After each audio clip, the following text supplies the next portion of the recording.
What's up, creeps? Welcome to a special bonus episode of the Epic Film Guys podcast.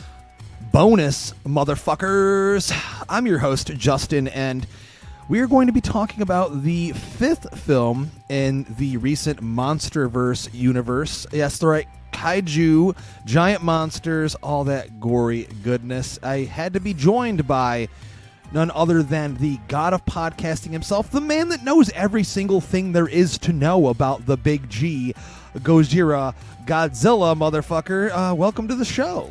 Oh, you built me up way too much, Justin. Listen, it's nowhere near as bad as you were built up when we did the Dissect That Film retrospective on the 1998 Godzilla movie. You were built up to literally be like the next president of the United States. Or even maybe the new ruler of the world. I don't know. Well, that episode is a monster in and of itself. Yes, it is. One of the greatest films ever made. Should be preserved. Shut Hopefully, your goddamn mouth. I've just been hoping, to hear the news that the National Film Registry is going to consider that title for, preservation here soon in the future. Any day now. Any day now. But yes, I'm pretty positive, actually, looking back on it. It's been quite a few years. You're kind of in a guest co-host spot here at Epic Film Guys in the past couple years, but I'm pretty positive we've reviewed all of these movies. I think we did because we saw Kong Skull Island together. We reviewed that. We did King of the Monsters. King of the Monsters. We did. I'm pretty positive we did the first Godzilla versus Kong movie. Oh, we certainly did. I don't know if I wasn't a part. If you all reviewed Godzilla 2014, I was not a part of that. That's a great point. I don't believe that we were doing major reviews at that time, but I do remember myself and our original co-host Nick Haskins were pretty big fans of that one initially. But you yes, were pretty big fans, or not?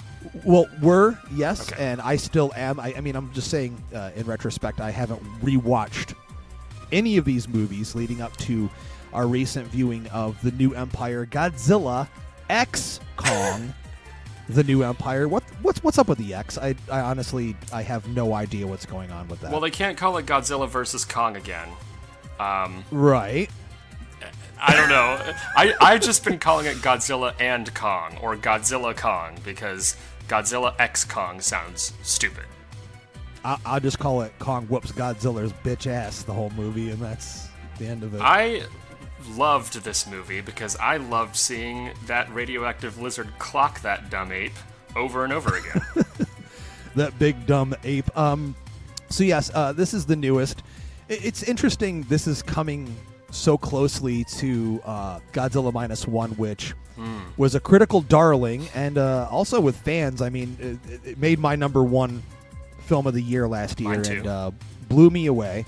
And I'm not even anywhere near it'd be like me trying to say that I'm a bigger Godzilla fan and you're a bigger fan of Michael Keaton's Batman. It's like, no, that's not even possible. But it blew away audiences. It won for best visual effects at the Academy Awards. So this is coming in here, and the comparisons and are already then we flowing. have this bright pink Godzilla and Kong with a huge gauntlet beating the fuck out of monsters. But my point that I brought up on social media when this kind of confrontation on the two different worlds collided was, listen, as you're aware, as any Godzilla fan is aware, you would have to be a fan to know this, that it gets goofy. There are different eras of Godzilla in these kinds of movies where it gets silly, goofier, more colorful, and then there's the more serious, horror-driven, terrifying installments. Like, I'm sure you'd be able to pinpoint the different eras in which those are different, but there's variety in the kaiju world. Am I correct in saying so? Oh, absolutely. People forget that, I mean, of course, the original Godzilla from 1954 is, for all intents and purposes, a horror film. It is extremely dark. Thousands die. It really deals with the real implications or ramifications of if a giant radioactive lizard who is vengeful towards humanity attacked, there would be carnage, and the first film absolutely deals with that. 2 movies later, you have Godzilla fighting Kong.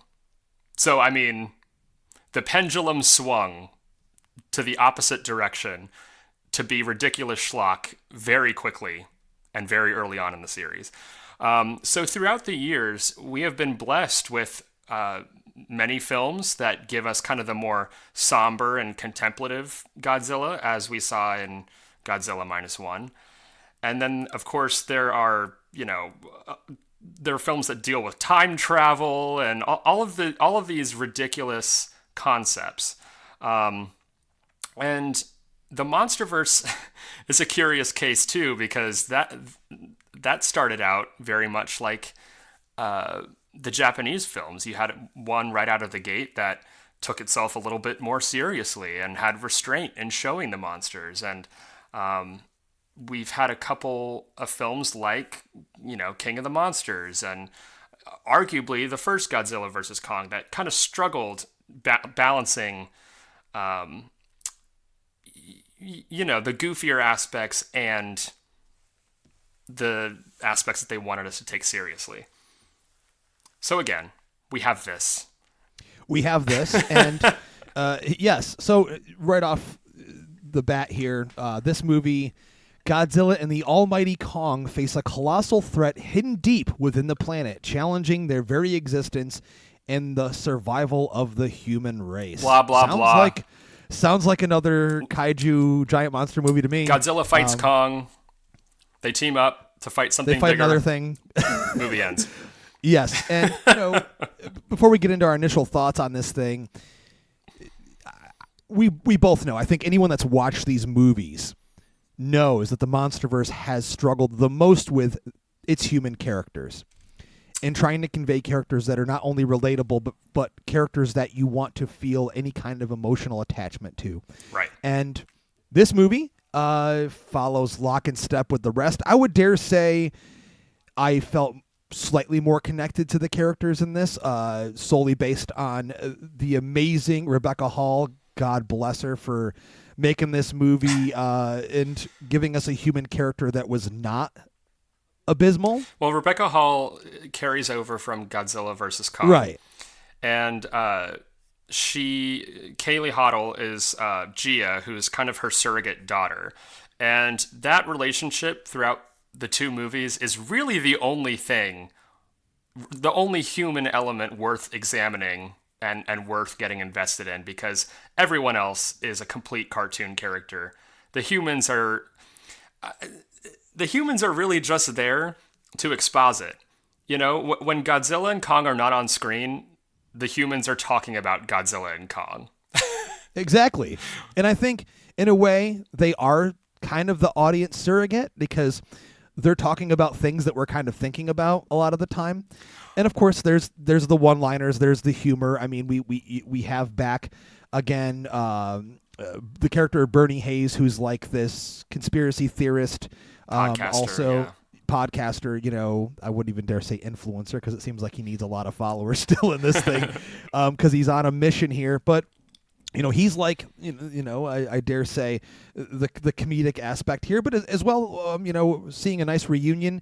Dan Stevens, who did The Guest with Adam Wingard, back as a character named Trapper, and he was very enjoyable to me. He's wearing this Hawaiian shirt. He's just chewing scenery with his Australian accent. Pure fucking cheese, and I really, really thought it was a lot of fun, actually. And at first I was like, oh man, I love Dan Stevens, and I thought I was not going to like that character, and he had a lot of charm to him. There was a lot of funny moments. He's kind of like this hippie. Was he a biologist or something? He basically he helps. If the monsters get injured, he comes and fixes their boo-boos. Yeah. I mean, the first time you see Dan Stevens, he's hanging out of a helicopter wearing sunglasses with heavy metal music blaring. And he's arrived on the scene to yank out a molar because Kong has a toothache. The funniest thing about this It's just ridiculous. This is ridiculous. Yeah. The whole reason. So leading up to this, we're going to kind of give initial thoughts because we're skipping past that. But You were excited for this. Yeah. I would have to say you were excited for this, right? Yeah. I was excited for this just based on, my levels of enjoyment have varied throughout the previous MonsterVerse titles. I remember really liking a lot of the stuff from the previous installments. My favorite up until this point has still been Kong Skull Island, strangely enough. Yep. Just because I felt like it was the truest form of the pulpy classic monster movie. I really liked all the characters in that one, even though people argued then they're paper fucking thin. You have, Brie Larson and Tom Hiddleston and John Goodman and all these amazing actors in this movie with monsters, and they give them little to do. But you haven't seen anything yet. If you're complaining about paper thin characters in a monster movie, I mean, this movie 100%. Yeah, 100%. But again, I'll give it this much. This movie does not have Millie Bobby Brown.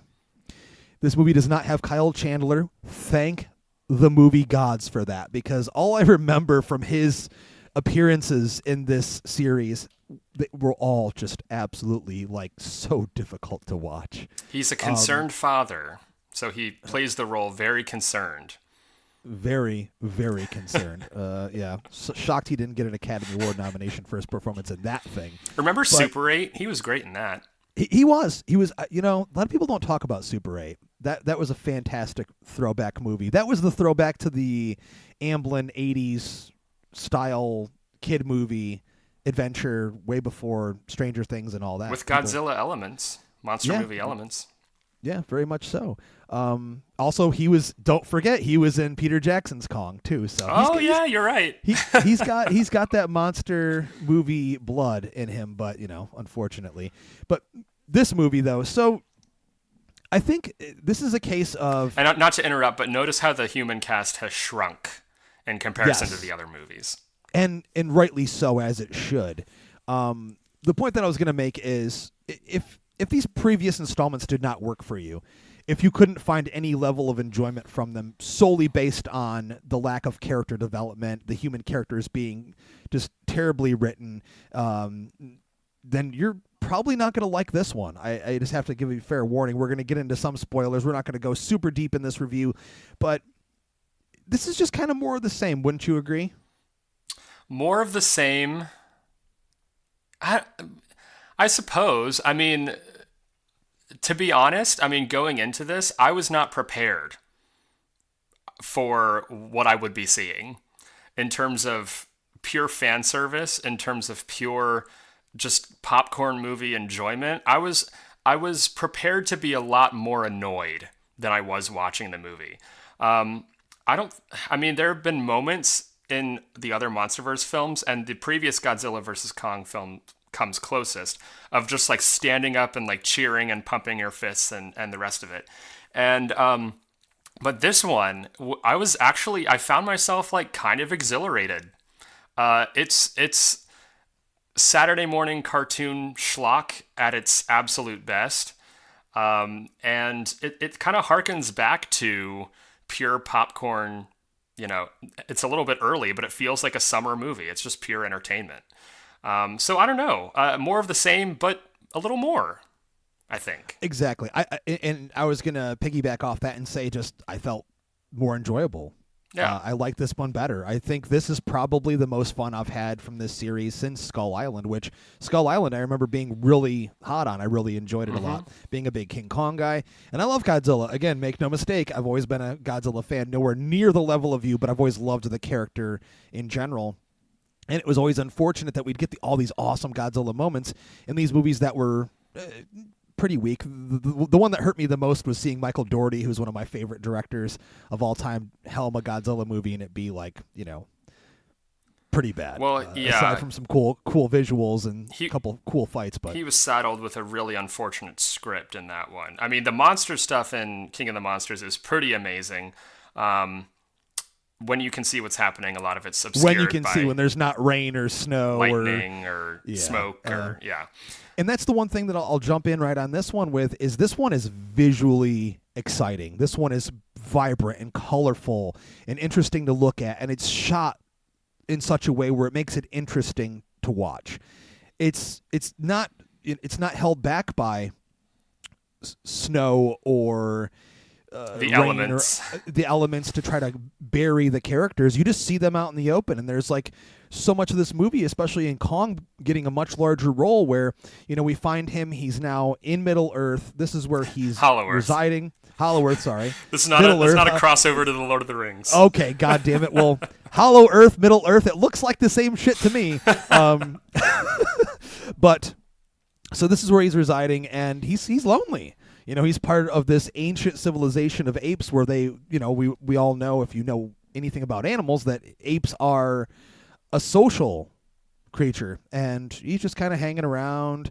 The movie opens, and it's this fun sequence of him literally beating the shit out of these creatures that are chasing him around, but you could tell he's kind of lost himself a little bit. They give the character some personality even further here, which is something the character of Kong has always had, that deep personality, especially in his expressions and his mannerisms. Kong's the protagonist for all intents and purposes. I mean, much like the last film, I mean, they really try to emphasize the human elements of Kong while still making him this fearsome beast in battle. So I think that's a smart decision, because Godzilla, I love Godzilla, but he can't really emote as well as Kong can. So making Kong kind of the de facto protagonist of these movies, I think, is a smart decision. Yeah, I mean, let's face it. Godzilla is literally just a living, breathing force. He doesn't have any emotions at all whatsoever. There's a couple moments in this that are funny later on. We'll get to those, but where there's kind of a wink to the crowd where they both, Kong and Godzilla, look at each other for a split second and they kind of like nod, which is hilarious to me. They like almost fist bump in that moment. So good, dude. That's what I'm saying right off the bat here. I mean, I think you're either going to be in for the ride on this thing, which this thing is the literal equivalent of an exciting theme park ride. It straps you in. It almost never slows down. The pacing of the movie is very breakneck. It just keeps pushing and pushing more forward, and things keep building. And it doesn't have to explain all that much to you. I mean, there are some smaller scenes of them trying to explain things with big words, and you're like, what does this word even mean? It's just technobabble. It's nonsense. You turned to me and you were like, what's that word even mean? And I was like, I have no idea. Or like giant monsters, fight please. Yeah, it's not even like the movie's too smart for me. It's like what they're saying doesn't make any kind of logical or scientific sense. It's just a filler word to move the plot forward. So I mean, yeah, I think what people have gone back and forth on over the years is, we don't care about the humans. We just want to see the monsters fight. It's like, but you can't have a movie with just monsters fighting. You need that human element. But then, like, the human element is there, but it's not well written. And so it's like you can't. I mean, it's hard to kind of get that perfect, amalgamation of all of the elements. And I think Godzilla -1, out of perhaps any, all of the Godzilla movies ever made, it struck that perfect balance. I think it's the most pure ideal of what people would want a Godzilla movie to be. I think it's a beautiful thing that we can have Godzilla -1 and get really invested into the characters and feel for them and honestly not really miss Godzilla when he's not on screen. And have a movie like that and also have a movie like this where, I mean, the humans are an afterthought. And what I love about this movie is what Adam Wingard is doing is he's smashing action figures together. There's like a glee to this movie, a complete like childlike joyfulness of creating these imaginative scenarios and having like these big all-out brawls. And I don't know. So I mean, I could easily see someone watching this movie and dinging it for having, human characters that are not even, they're a non-entity, basically. They're really just there to exposit. What I don't understand, I read a take earlier. I mean, the movie hasn't come out yet, but I read a take. There's already some takes on this, and Even though the embargo's not up, there's already a couple reviews of this movie out. Yeah, and I read one that said like there's too much of a focus on these characters, and the movie's silly for maybe about 20 minutes, and I'm like, it's silly all the way through, from the opening titles to the end credits, and also like, again, too much of a focus on these human characters. Did you feel that at all during this movie, where it's not like the monsters are fighting and it's cutting away in the middle of a fight to human characters like, King of the Monsters did, or even to an extent, the last Godzilla versus Kong. But, I think Adam Wingard has realized, what the audience wants. The human characters take a back seat when the action starts, and he just lets the monsters go at it.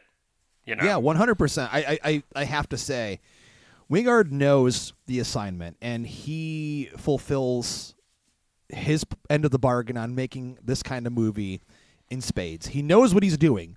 The metaphor of him playing with action figures, it's perfect because it's funny. You see him at the premiere, you see him walking around, and he's been walking around promoting the movie with 2 action figures.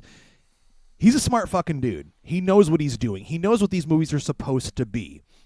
Now, if that's not what you want from a giant monster fighting movie, I don't. Again, I've been called out in the past because I didn't like the first Pacific Rim movie because I couldn't stand Charlie Hunnam's character. That movie's a little bit more character based. It's giant robots fighting and stuff. But I didn't find anyone in this movie, at least, thankfully, no Kyle Chandler, to be unbearable. Rebecca Hall is a gift from the movie Gods. She is one of the best actresses working in Hollywood today. Dan Stevens and Brian Tyree Henry, they have a good chemistry for what this movie needs them to do. Sure. They work well off each other. It's not like they're stilted or it's terrible or you're annoyed. And the relationship, mother and daughter in this thing with Dr. Eileen Andrews and Gia, like, you feel a little bit like they try. Yeah. So the movie jumps up right off the bat, and it's like monster action. You get a little bit of human monster action, and I think it's like you mentioned earlier. It's hilarious that Kong leaves Hollow Earth, not Middle Earth. I'll try to remember that, because he has a toothache. So he's like basically calling. He has this connection we already saw from the previous movie with this young girl, this girl that comes from a tribe that was originally placed on Skull Island. So they have this kind of psychic connection with one another, this emotional connection. Yeah. And she knows something's wrong with him. He's not happy, and there's something calling from underneath the depths, an unknown area, an uncharted territory, if you will. Yeah. And so, before we see any of that, we do see some awesome shit, like Godzilla just like tearing around Italy, him just demolishing shit. He's sleeping like a big fat cat in the Coliseum. That was one of my favorite touches in the movie. Especially when he leaves there. After he's done, he goes back to sleep in that fucking Coliseum after he's done, which I love. It's his bed. Yeah, it's his bed. Yeah. But yeah, so we go ahead. Please. No, I was going to say, so we get all this stuff leading up to where we know it's building towards something. And what I liked about the unveiling of our new main big bad villain is you don't see him right off the bat. They don't jump right in with it. And we don't even see Godzilla and Kong face to face or in the same frame up until right like the third act. So they build up to this. And we get a kind of a solo Kong thing going on. We see Godzilla off. They realize he's recharging in a way where he's doing it on a level he's never done it before. He's preparing for something. He's going and fucking shit up other monsters and stuff. He's like, no, man, I need to recharge this thing. While they return Kong to his home, and then this is where we see him learn that there are other apes in existence there that he's been looking for, and that gives us, Brian, one of the best battles of the movie, in which we see, I'm calling him Little Kong. The character's name's Suku. This tiny little, Suko. He's a giant Suko. He's a giant ape in real life, but down there he's a small one. But these apes are just out fucking shit up, and Kong just like battles. I think it's like 3 or 4 of them, and I'll never forget, dude. The moment where he takes Suku and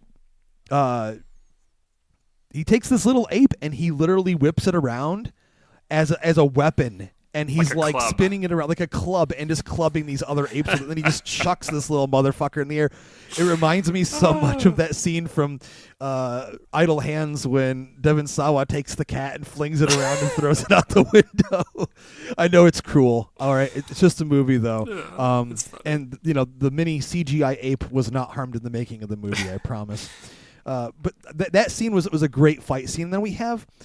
It just shows like, Kong is ruthless. He's just by any means necessary. He doesn't care that it's a little baby Kong with big anime eyes. Like he's gonna chuck that. He is cute for all intents and purposes. Yeah. He's very cute. They make him emote in a way where you want to feel for him. I wouldn't dare say he's like the new. He's not like the baby Yoda of the movie. I guess maybe does he have a stuffed animal out yet? I'm sure. I'm sure. Let's put a cute one in there. But I was worried about that from the trailer. I was like, oh no, they're gonna make it into like a little kid's, Well, I mean, kids are going to see this. Hopefully, I know, but I thought they would be leaning a little bit too much into it. But really, the first time you see Zuko is when Kong grabs him and starts beating the other apes with him. It's so funny. I was unprepared. It was hilarious. And then, of course, we have this kind of like adventure where Kong and Zuko, he's leading him. They communicate as apes. There's no dialogue, obviously, but like they communicate and they're on this adventure. Kong's basically forcing him to take him where these other apes are because he realizes, oh, I'm not alone here. And this was a fun part of the movie where you're not getting any dialogue, you're not getting any humans. So that review that said this movie, falls in line with too many human scenes and stuff, that's, I would say, factually incorrect. I mean, we have scenes. I would really love to know what movie they saw. There's like 5 to 10 minute scenes with no dialogue, no humans. No dialogue though. Just Kong walking around in Hollow Earth. I got it right that time again. Yes. And, just in this world, this fantasy world, and taking you out of the real world and just kind of sinking you deep into this place and letting yourself just fall into it. You're really into it all the way in this one. And then there's a great build up. So we'll move forward pretty quick here. We get the unveiling once they get there that there's this ancient, treacherous ape that's like basically ancient. I guess he's like super old, and he and Godzilla had obviously like had battles in the past or something. They kind of figure this out. The humans are down there as well, and they're trying to. I don't even. What are they even doing there? They're like they heard the cry. I guess Gia's like they hear the cry. There's some distress signal or something, right? And that's why they're there. Yeah, basically. Gia has some kind of psychic powers where this movie kind of retcons a lot of lore that's already been set up, because you have the Skull Island inhabitants, and then in the last movie it's revealed that every single one of them died in a storm that just like wiped them all out. So Skull Island has been decimated basically, and Gia is the only survivor. She's the only living member of her people. And then in this one, it's revealed that the inhabitants of Skull Island are actually from Hollow Earth. And there's a whole secret part of Hollow Earth that nobody has explored before, where all of these, all of Gia's people, I don't even know if they're named in the movie. I don't know if their tribe has a name. I'm pretty sure they do, but okay. I wasn't writing notes. Well, forgive me. Yeah, neither was I. I was too, You were enamored by the pretty pictures on the screen. Yes. Look at all those colors. Look at that monster. Yes. So, anyway, so that is their goal, to like try to get Gia back to her people. And when Gia arrives, something's going to happen. There's some kind of ritual. I don't want to get too deep into it, but no. And it's interesting because, so they play fast and loose with continuity, because it just, I don't know. I just find it hard to believe, or rather, I don't know. It's convenient that they discover that all of the inhabitants of Skull Island are actually, they've been from Hollow Earth the entire time. Right. And I found it interesting that, we have Monarch, obviously Rebecca Hall's character, she's part of the Monarch team and such, and they've been monitoring this location in Hollow Earth. And now, with taking Gia down there, they're able to lift this veil, quite literally, of this, secret, uncharted location. This is where this tribe is. This is where the Scar King is and this other civilization of these giant apes. This is where shit hits the fan, because Kong gets brought into this civilization. We see that this Scar King is a tyrant, and not only does he have a whole army of apes at his disposal, Brian, he has something else.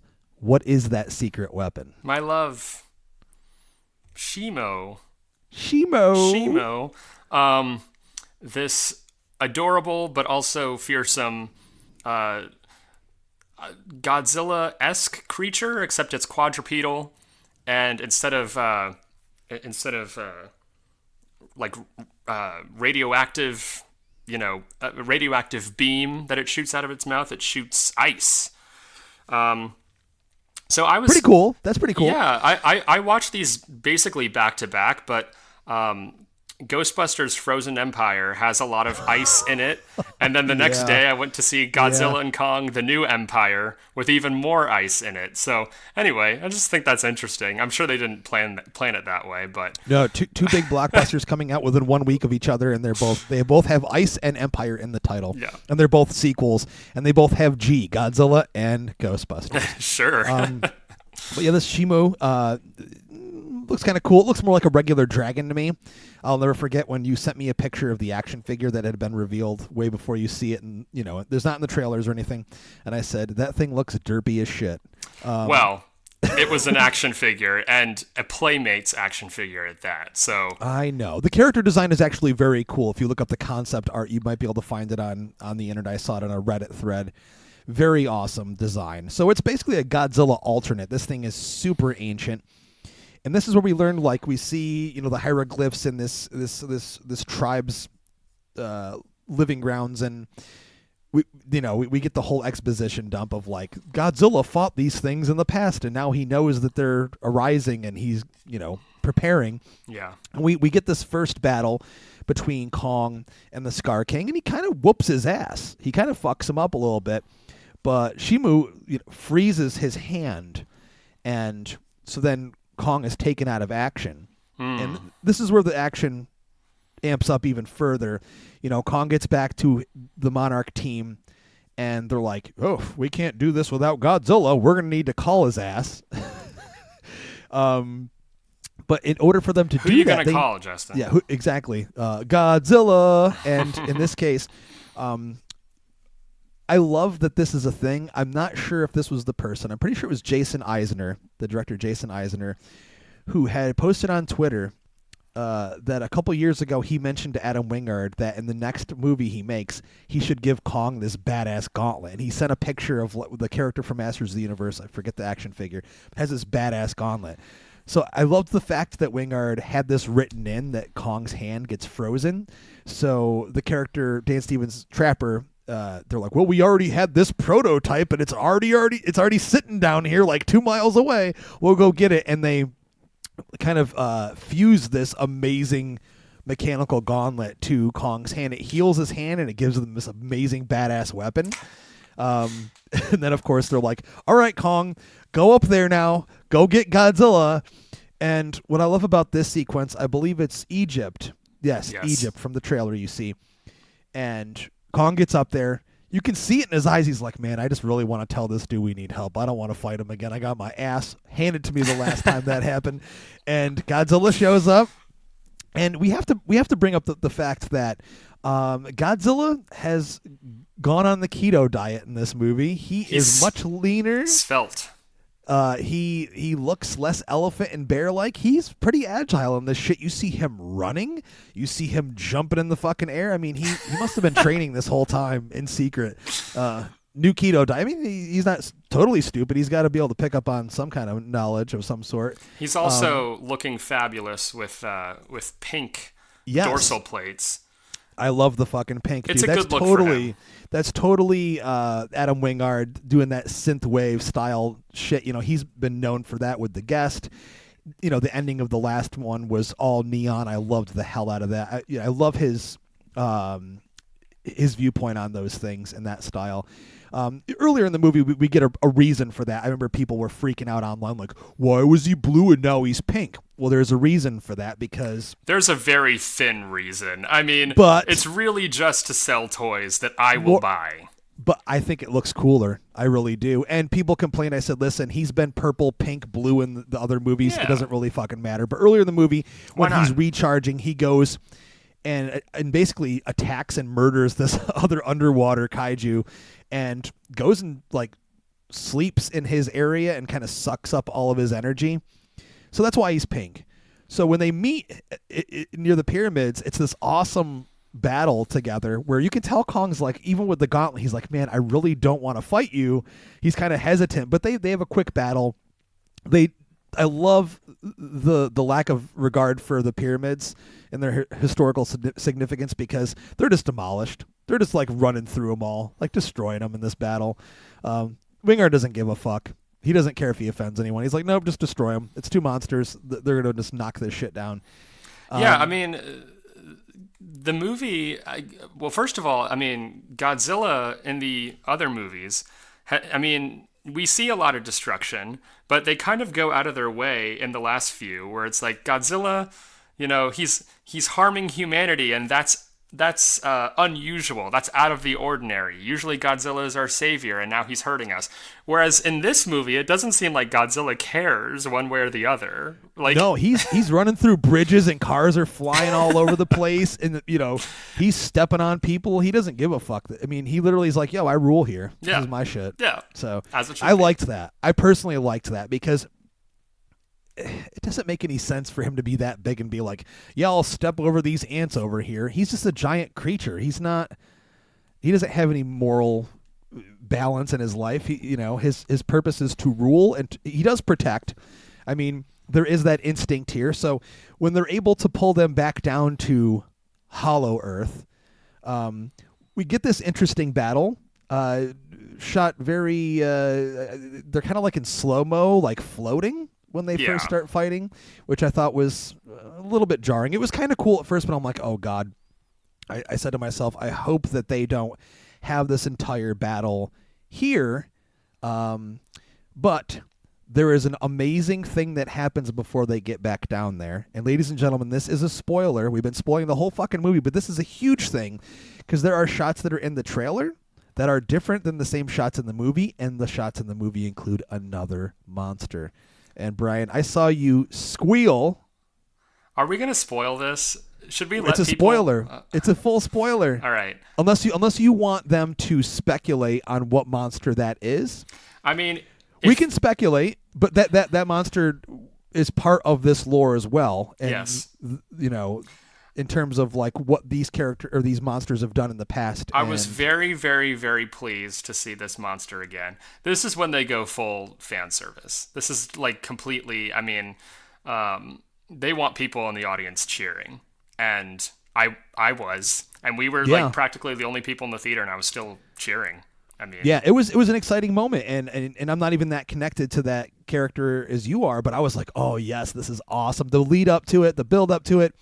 And when it hit, it was like, yes, now we're in for it. And it made me feel like a kid. And I say this about a lot of these movies, and I think that's the entire point, though. It's what you're supposed to feel. You're supposed to get excited like you were when you were a kid watching Saturday morning cartoons. Like, oh, yes, my favorite characters are going to go battle the bad guys. And that's exactly what Wingard does here. We get back down there. They fight. And I don't remember the reason for it. But then they're able to be brought back to Earth to fight. They pull them back out, and they're in Brazil.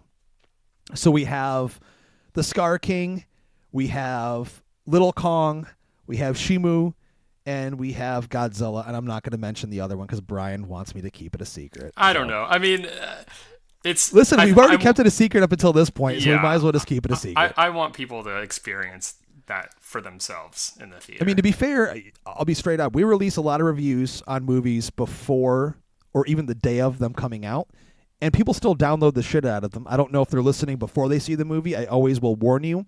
We don't do non-spoiler reviews unless we state so in the title of the review or at the head of the show. So we spoil the shit out of stuff. And if you're still listening, God bless you. We appreciate it. But I always would be that person to say, go see it first and then listen after. Exactly. Especially with something as exciting as this at the end. But I got to tell you, this end battle, it probably is my favorite out of all these movies because it is so knocked down, just slugfest, like in your face, shot extremely well. It's done during the daytime, and they literally level Brazil. I mean, I love the introduction to it because they, it's another movie that does the same thing Frozen Empire does in Ghostbusters. The water at a beach freezes, and then the monsters come out and start fighting on the beach. And I loved how they were just like stomping people that were on the beach to death. That was hilarious. Unbelievable. And they fight. And this is where Godzilla and Kong, they really do team up. You see that. And they're working together in this fight. And it's done really well. I mean, the fights are choreographed extremely well. It's exciting to watch. And, unless you have anything else to add, I mean, I would just dare say you all pretty much know how that fight's going to end. Yeah, I mean, again, there are a few surprises, but it's really just an excuse to watch. I mean, first of all, this is a cartoon. All of this is CGI. Like, most of the movie is CGI, so you're going to have to get past that. And then you're just watching action figures. Like I said, it's Adam Wingard just playing in a sandbox with Godzilla toys. And it's glorious. I mean, what more could you possibly want in a movie like this? Usually, I would say likable human characters that are written well and developed. But sure. I've really just come a long ways with these movies, and I've just truly accepted what they are, what the purpose is. And that's not me defending them and saying it's that whole turn your brain off nonsense. These movies are not in the same category as Transformers in the same sense that those movies are actively frustrating to watch for more than one reason. They insult your intelligence. Yes. And the humor is like bottom of the barrel. Whereas the humor in this, like, it's extremely hit or miss, mostly miss. But it's innocent. I would say it's innocent. Yeah. I mean, it's not trying to push any agenda. It's not, it's not one person's viewpoint in a sense. But I found a lot of the stuff Trapper did was funny. Bernie again here, some of the stuff he does is funny. But the movie's fun. It's a theme park ride. Yes. And none of it is in the least bit insulting to the viewer. And the first thing we said when we left the theater, when someone asked, what we thought, I said, it knows what it is. It knows that when you buy that ticket, you look down and it says Godzilla X Kong, the new empire. You know what you're in for. Right. It's just like when you're at a fucking theme park and you get on the biggest roller coaster they have there. You know what you want. You know what you just paid and you walked in the door for and you're standing in line for. That's what this movie is at its most purest form. The movie's just a theme park thrill ride. And nothing more, nothing less. It's popcorn and, cinematic fast food. I love the press that they've been doing for both this movie and -1, where they've interviewed, and there have been several events where Takashi Yamazaki, the director of Godzilla -1, and Adam Wingard, the director of Godzilla and Kong, either they interview each other or they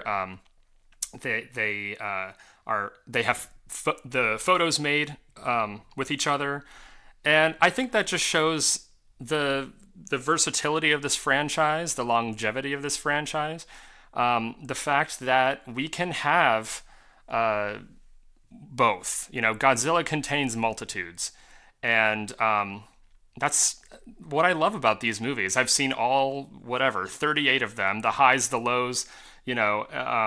People complain about the screen time of the monsters and stuff, and I just like, there are Godzilla movies where you don't even see Godzilla once until like the 45-minute mark. So it's like, let's just enjoy what we have, I mean, it's easy for me to say I'm biased because I'm a fan, but honestly, if you're just looking for a ride, if you're just looking for something colorful and something to take your mind off of your worries for a little while, this fits the bill. in terms of the MonsterVerse, I think it's the most purely fun. Maybe aside from Kong Skull Island, which I think is pretty tops in terms of monster movies in general. And it's miles, light years even more fun than that Apple TV Plus series, Monarch Legacy of Monsters. Ooh, I didn't even see that. That's hard to hear, man, especially with Wyatt and Kurt Russell in that thing. But I know less about Monarch having watched the show than I did before I started watching it. Extremely frustrating show. There's a cool fight that Godzilla has with another flying bat creature, but it's shoved into the last episode, and it really adds nothing to... I thought it would be kind of like a bridge to set up for this movie. It's not even mentioned once, so I don't know. Very disappointing show. This movie, on the other hand, did not disappoint me. In fact, it kind of exceeded my expectations. I would agree. It did mine as well, because aside from just seeing the trailers, I was pumped for it, but I wasn't like over the moon, just like super. I mean, because we just had -1. I think a lot of people are in the same position in terms of like, we just had an amazing landmark Godzilla movie, and then look at this thing. I'm wondering if that will help or hurt this movie in terms of box office and like the public perception, because like -1, I think even people who weren't Godzilla fans saw that movie and loved it in droves, man. My mom loved it. Like my wife Danielle loved it, and she's not a big Godzilla person either. She's usually like that big dumb lizard, and that's what she refers to him as. Yeah. You watch your mouth. Godzilla is extremely intelligent, as demonstrated in this movie. But no. What was I saying? Oh, yeah. So I'm also wondering, though, if people will see this and be like, well, we just had a Godzilla movie, and do I need to see -1 in order to see this movie? I mean, I'm sure there are a lot of people who don't even realize that this is in a completely separate continuity from that movie. Because there are still people who are confused by the Marvel Studios films and the in association with Marvel films. So I'm just... Yeah, that's a fair point. I mean, what it boils down to is, I think, word of mouth on this one. Again, it's not going to get great critics reviews. It's not going to get great critics reviews. This is coming from the standpoint of someone that reviews movies from the critical standpoint and as a fan. So it's always that fine line that I feel like I have to walk, that I just walked with Ghostbusters, Frozen Empire as well, where I enjoyed a movie. It was not a critical darling, and people will look at you from a different lens, under a different lens, and be like, well, how can I trust you? And the answer to that is, it's just my fucking opinion. Okay, these are just opinions. When we review stuff, we all feel different things emotionally. We all get connected in a different way, and you should never base your opinion or your decision to see something or not off somebody else. Even though we prescribe to the classic Siskel and Ebert 2 thumbs up, 2 thumbs down mindset, still see it for yourself, and either you're going to enjoy it or you're not, and that's just the reality of watching movies. There's too much thought put into what this person said and what that person said, and we're just here to talk about how we feel about it. And for me, this movie, at least, much like Frozen Empire, I sat down, I had some popcorn, I enjoyed it, and it's not that way for every one of these big blockbusters. Sometimes I get pissed. Sometimes the movie is so terrible and insults my intelligence so much that I get infuriated. Brian sat next to me during the Power Rangers reboot. Oh, God. Whatever the fuck you want to call it. New version of Power Rangers. Among multiple other titles in the past, and he's seen what it does to me when I watch a movie that insults my intelligence. And this doesn't. That's the point. Wingard knows what he wants to give you. He knows what you want, and he gives it to you. And that's the end. You walk out and you go, monsters fought. It was colorful. It was fun. End of story. So we're going to bring it up right now to trash it or treasure it, because we've kind of said all that there is to say about this movie. Brian, are you going to trash it or treasure it? Oh, goodness. Treasure this movie. Treasure it because, like I said, it made me feel like a kid again. Yeah. I'm going to lock and step with you. Some people say I'm too easy on bad movies. I don't think this is a bad movie per se. I just think it's a really fun movie, and I'm going to treasure it. I mean, this one even more so than the last 2 or 3 of these things. I enjoyed the most, and so highly recommend it to see it. And, there's been a lot of good movies this year. This one is just one of those that you want to sit back, relax, and have a great time with. And like Brian said earlier, to beat a dead horse, we can have more than one kind of Godzilla movie. So, ladies and gentlemen, thank you so much for listening to this episode, this bonus episode of the Epic Film Guys podcast. Bonus.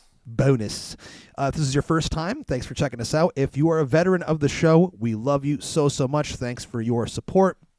We are available on every podcast platform, and we are online at every social media platform: Twitter, Instagram, Facebook, Threads. I think we're still on TikTok. I don't know, because I barely use the damn thing. I thought that the government shut it down. But we're out there. We love you so much. And if you're a fan enough where you want to join our Patreon, we have details on that in the show notes of this episode. So thanks again for listening. I'm Justin, and I want to thank our guest, LoySauce, for returning. Thank you, sir. Thank you for having me, and thanks everyone for listening. Yeah. And as always, we like to ask you to keep it creepy.